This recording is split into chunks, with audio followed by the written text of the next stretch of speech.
Harlem, New York. While millions of Americans stand in breadlines and sleep in shantytowns, while unemployment reaches 25% and families lose their homes to foreclosure, while the Great Depression destroys lives across the nation, Ellsworth Bumpy Johnson sits in Harlem's most expensive French restaurant, casually spending $50 on a single lunch, wearing a diamond ring worth $20,000, and conducting the illegal gambling business that has made him, at age 27, one of the wealthiest colored men in America, with assets estimated at $8 million.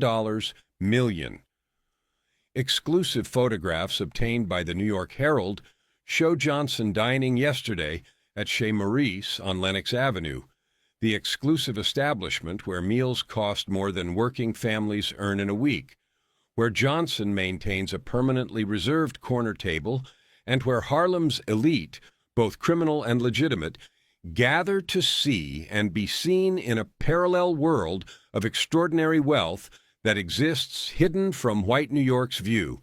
But the real story is not the photographs themselves.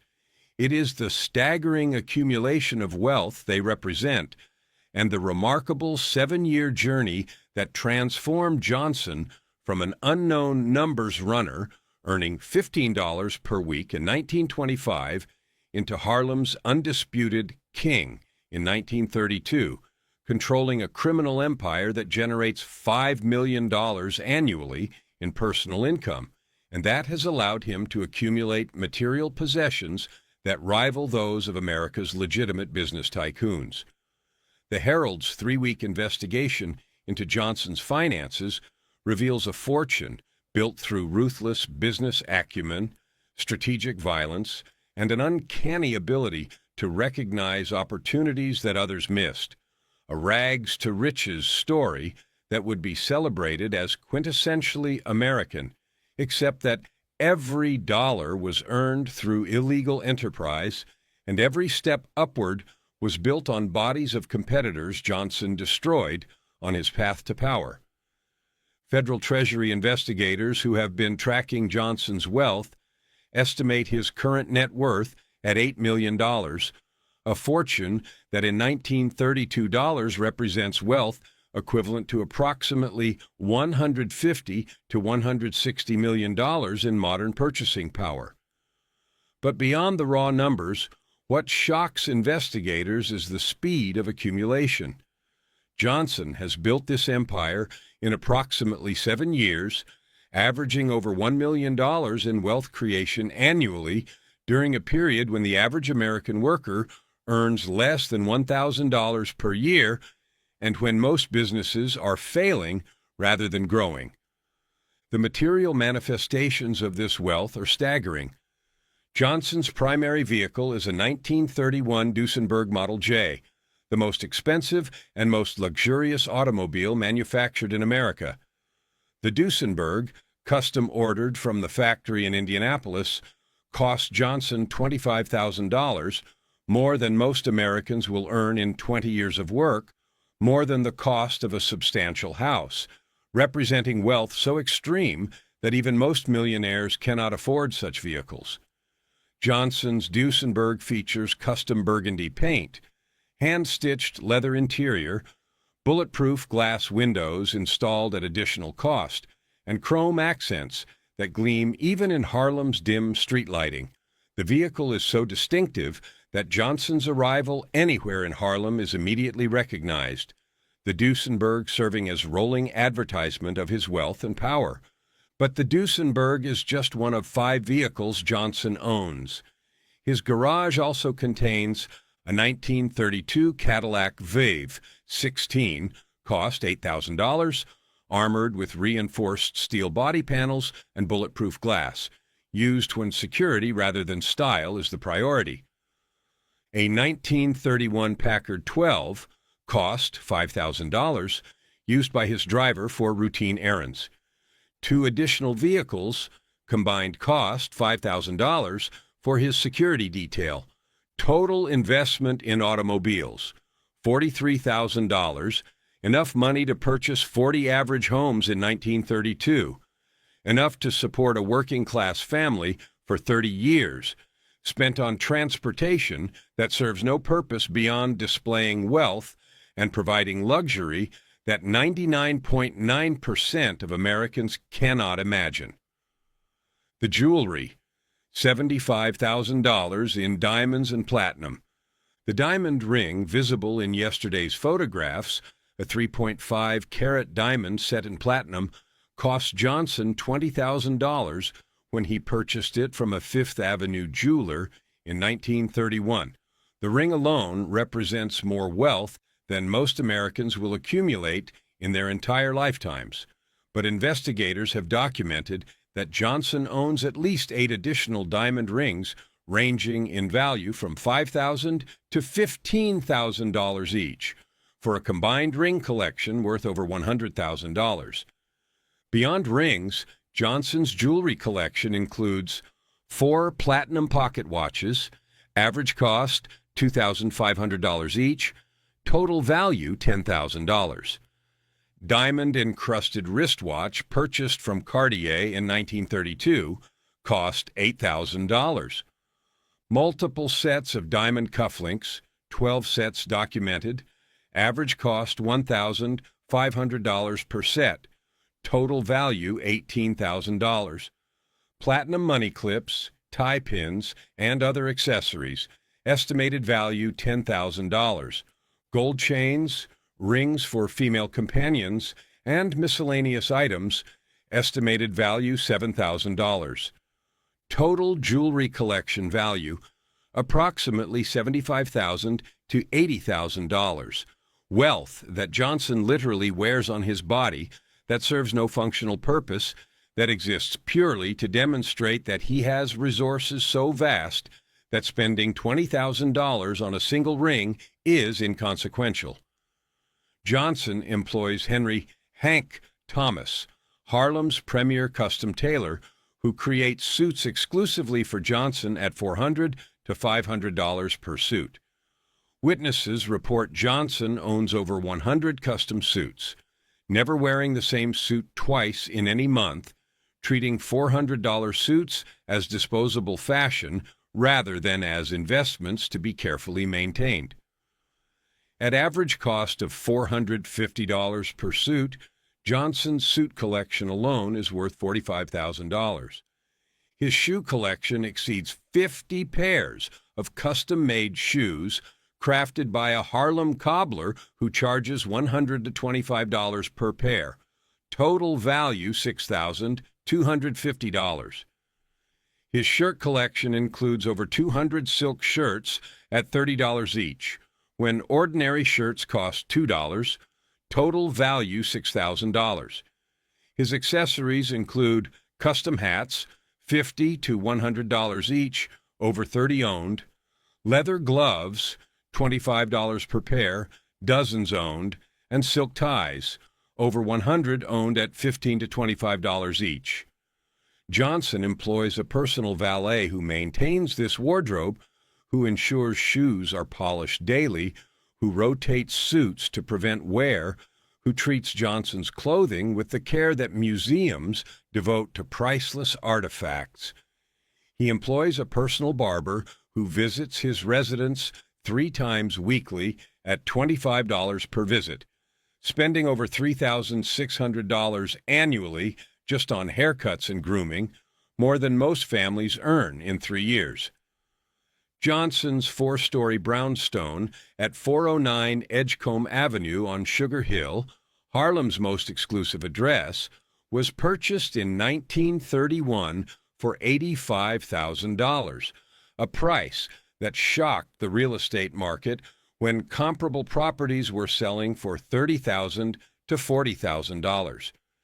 The premium price reflected both Johnson's urgency to establish himself in Harlem's most prestigious neighborhood and the property's features: reinforced construction suitable for modification into a fortress, private garage, and location providing clear sight lines for security purposes.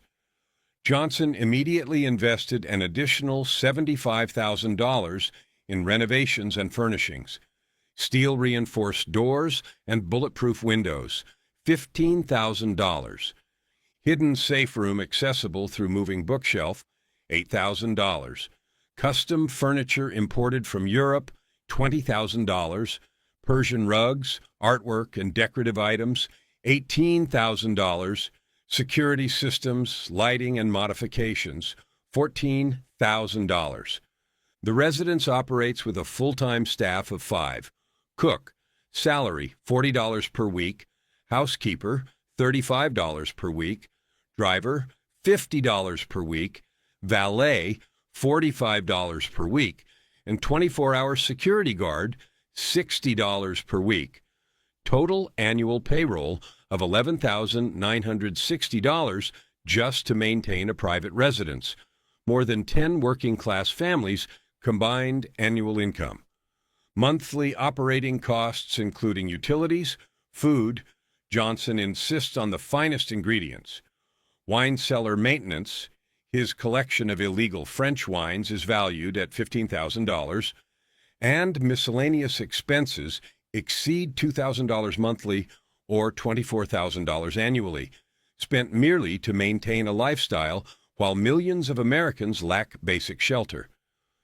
Johnson dines at Chez Maurice 5 to 6 times weekly, spending an average of $45 to $50 per meal, including wine, food for guests he entertains, and his characteristic lavish tips. He routinely tips 100 to 150% of the bill, leaving $60 to $70 tips on $40 meals. Annual dining expenses at Chez Maurice alone, approximately $12,000 to $14,000. He frequents other expensive establishments throughout Harlem and downtown Manhattan, adding another $6,000 to $8,000 in annual dining costs. Total annual expenditure on restaurant meals, $18,000 to $22,000, enough money to feed 100 families for a year, spent by one man on meals that are consumed and forgotten within hours. Entertainment expenses are equally staggering. Johnson maintains permanently reserved tables at the Cotton Club, annual reservation fee $2,000, at the Savoy Ballroom, annual fee $1,500, and at other nightclubs. On typical nights out, he spends $500 to $1,000 on champagne, entertainment, and tips, creating spectacles where he'll buy bottles of $100 champagne for multiple tables, will tip musicians $50 to $100 after performances, will spend money so conspicuously that his nights out become talked-about events that reinforce his reputation for unlimited wealth. Estimated annual entertainment expenses, $15,000 to $18,000, bringing total annual consumption on dining and entertainment to approximately $33,000 to $40,000, more than most legitimate businesses generate in annual profit, spent on ephemeral pleasures. How did Bumpy Johnson accomplish this extraordinary wealth accumulation? The Herald's investigation reveals a story that combines intelligence, ruthlessness, strategic positioning, and willingness to use extreme violence, qualities that in legitimate business might produce success, but that in Harlem's criminal underworld produced a fortune that exceeds what most legitimate businessmen achieve. Bumpy Johnson was born into desperate poverty in Charleston, South Carolina in 1905. His father earned perhaps $8 to $10 weekly as a dock laborer. His mother earned $5 to $6 weekly as a domestic servant, and the family lived in conditions that approached destitution: inadequate food, no indoor plumbing, wearing clothes until they literally fell apart, experiencing the grinding, soul-crushing poverty that characterized most colored families in the Jim Crow South. When the family migrated to Harlem in 1919, seeking better opportunities, they found that the North offered different forms of deprivation rather than genuine opportunity. William Johnson found work as a porter, earning $12 weekly, Margaret as a cleaning woman, earning $8 weekly, and even with both parents working, the family struggled to afford rent, food, and basic necessities in a city where everything cost more than in the South they'd fled. Young Bumpy attended school irregularly, worked odd jobs, and by age 15 understood a fundamental truth that would shape his life. Legitimate work, available to colored men in 1920, would never provide more than bare subsistence, would never offer the chance for real wealth, would consign him to a lifetime of poverty punctuated by occasional years of slightly less severe poverty. Johnson's transformation began in 1925 when at age 20 he began working for Stephanie St. Clair, the legendary Madame Queen of Policy, who had built Harlem's most sophisticated gambling operation. How Johnson attracted St. Clair's attention remains disputed. Some sources claim he saved her from a robbery, demonstrating both courage and competence. But by 1926, Johnson was earning $200 per week as St. Clair's chief enforcer and protector, more money than his father had earned in a month, wealth that seemed extraordinary for a 21-year-old. But the money itself was less important than what Johnson learned during this period. St. Clair taught him the mathematics of policy gambling, how the odds were structured to guarantee operator profits, how to calculate payouts, how to manage the cash flows that generated enormous profits from millions of small bets. The importance of political connections. St. Clair maintained relationships with police captains, paying $500 to $1,000 monthly to precinct commanders who ensured minimal raids, with Tammany Hall district leaders providing campaign contributions in exchange for protection, with judges who dismissed charges when St. Clair's employees were arrested. The strategic use of violence. Johnson learned that effective violence was controlled and purposeful rather than random and emotional. Killing competitors served business purposes, eliminating threats, deterring others from challenging operations, but had to be calculated to avoid attracting federal attention that local political connections couldn't deflect. The power of community support.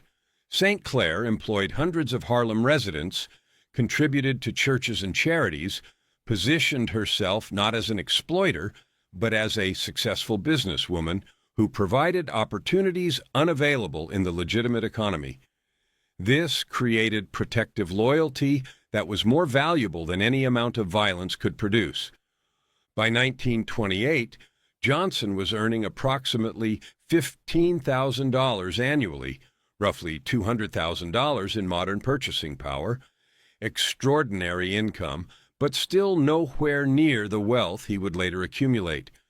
More importantly, he had accumulated knowledge about how to operate criminal enterprise on scale that would allow wealth accumulation that mere employment, even highly paid employment, could never produce. In late 1928, Johnson disappeared from Harlem, not returning until early 1930, an absence of approximately 16 months that remains one of the most mysterious periods in his biography. Where he went and what he did has never been definitively established, but when he returned, several things had changed. He had money. Sources estimate Johnson returned with $75,000 to $100,000 in cash, an enormous sum that he had not possessed when he left, suggesting either that he had been involved in highly profitable criminal activities elsewhere, or that he had received this money from sources who had reasons to invest in his future operations. He had connections. Johnson returned with relationships to criminals outside Harlem, to figures in Chicago, in Detroit, in other cities, that allowed him to operate on a larger scale than had been possible when he was merely St. Clair's employee operating within Harlem's boundaries. He had knowledge. Johnson returned understanding things about criminal organization, about relationships between white and colored gangsters, about structural arrangements that governed American organized crime that he had not understood before leaving. knowledge that would prove crucial to his ability to resist Dutch Schultz's takeover attempt in 1932. The Chicago period transformed Johnson from skilled employee into potential empire builder, providing both the capital and the knowledge necessary to build what would become an $8 million fortune. Upon returning to Harlem in early 1930, Johnson immediately began investing his mysterious cash reserves in building his own operation independent from St. Clair. Between January and December 1930, Johnson purchased 6 policy banks from smaller operators who were struggling during the early Depression, total investment approximately $40,000, providing Johnson with operations generating estimated $200,000 annually in gross profits. Hired enforcers and collectors away from competitors by offering higher salaries, building an organization of approximately 30 employees loyal to him rather than to St. Clair or other operators. Acquired his first real estate, 3 apartment buildings purchased for combined $60,000, providing both rental income and locations for conducting policy operations without landlord interference. Established political connections independent from St. Clair's network, making initial payments to police and politicians, building relationships that would provide protection for his expanding operations. By year's end, Johnson controlled approximately 15% of Harlem's policy business, was generating annual profits of approximately $150,000 to $200,000, and was positioned for the explosive growth that would occur over the next 2 years. 1931 was the year Johnson transformed from successful operator into Harlem's dominant force. Through combination of strategic purchases and ruthless elimination of competitors, Johnson expanded his market share from 15% to approximately 35% of Harlem's policy business. The expansion was accomplished through multiple methods: buyouts of struggling operators. The Depression was destroying many smaller policy banks whose operators couldn't maintain cash reserves necessary to pay winners during periods when unusual numbers hit. Johnson, with substantial cash reserves, bought out desperate operators at prices below true value, purchasing operations worth $50,000 to $75,000 for $20,000 to $30,000 from owners who needed immediate cash to survive. Forced consolidations. Operators who wouldn't sell voluntarily faced violence. Their banks were robbed, their collectors were beaten, their families were threatened, until they concluded that selling to Johnson at his offered price was preferable to being driven out of business entirely. Johnson's reputation for controlled, purposeful violence made these threats credible, and most operators chose to sell rather than fight. Strategic killings. At least 8 policy operators who refused Johnson's buyout offers and who continued resisting his expansion were killed between January and September 1931, shot on the street, killed in their homes, murdered in ways that sent clear messages to other operators that resistance would be fatal. None of these murders were prosecuted, witnesses refused to testify, police investigations were perfunctory, and Johnson's political connections ensured that even when evidence pointed to his involvement, charges were never filed. Protection rackets. Johnson established systematic protection payments from businesses throughout his territories. Groceries, barber shops, restaurants all paid $10 to $25 weekly to ensure they wouldn't be robbed or vandalized. This generated additional $75,000 to $100,000 annually, while also creating network of businesses that served as collection points for policy bets, and that had financial incentives to support Johnson's operations. Real estate acquisitions. Johnson purchased 15 additional properties in 1931, apartment buildings, commercial buildings, vacant lots, investing approximately $500,000 in Harlem real estate that both generated rental income and provided long-term asset appreciation that would preserve wealth even if policy operations were disrupted. By December 1931, Johnson's annual income had exploded to approximately $1.5 to $2 million. His net worth had reached approximately $3 to $4 million, and he was living a lifestyle that was unrecognizable from the poverty he'd experienced just 6 years earlier. This was the year Johnson purchased the Strivers Row brownstone for $85,000. This was the year he bought the Duesenberg for $25,000. This was the year he began dining regularly at Chez Maurice, spending $50 per meal without concern. This was the year he purchased the $20,000 diamond ring that would become his signature piece of jewelry, custom designed by a Fifth Avenue jeweler who typically served only white millionaires, featuring a 3.5-carat diamond of exceptional clarity set in platinum, mounting with smaller diamonds surrounding the central stone. The ring's purchase revealed Johnson's psychology.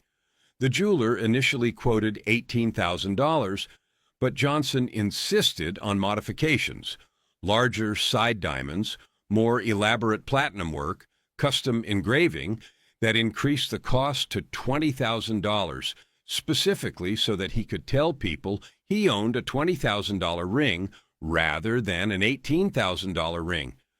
The additional $2,000 bought nothing of functional value, bought only the ability to claim ownership of an even more expensive piece of jewelry, revealing the extent to which Johnson's identity had become tied to material displays of wealth that demonstrated how far he'd risen from the poverty of his youth. The conflict with Dutch Schultz that erupted in 1932 was existential threat to Johnson's empire. Schultz, with resources exceeding Johnson's by factor of 10, was systematically taking over Harlem's policy operations through economic warfare and violence that was killing Johnson's employees and destroying his businesses. But Johnson's successful resistance, his ability to kill Schultz's enforcers faster than Schultz could replace them, his ability to maintain community support while Schultz was viewed as outside exploiter, his mysterious connections that apparently provided resources and intelligence that allowed him to compete with Schultz despite vast resource disadvantage, resulted in Schultz's withdrawal from Harlem in late September 1932. The victory gave Johnson control of approximately 60% of Harlem's policy business, eliminated his most dangerous competitor, and established his reputation throughout New York's criminal underworld as someone who could not be intimidated or destroyed despite his relative youth, and despite his race in criminal world dominated by white gangsters. By October 1932, as yesterday's photographs document, Johnson's annual income had reached approximately $4 to $5 million. His net worth had reached $8 million, and he was living with level of luxury and displaying level of wealth that rivaled America's most successful legitimate businessmen. Bumpy Johnson's $8 million fortune and the material excess it enables reveal uncomfortable truths about American society in 1932. The failure of legitimate opportunity, Johnson turned to crime not from moral deficiency, but from rational calculation that legitimate work would never provide escape from poverty that characterized colored life in segregated America. His success in criminal enterprise, his ability to accumulate $8 million in 7 years, demonstrates both his considerable talents and the reality that those talents could never have generated comparable wealth in legitimate economy that systematically excluded colored Americans from opportunities for advancement.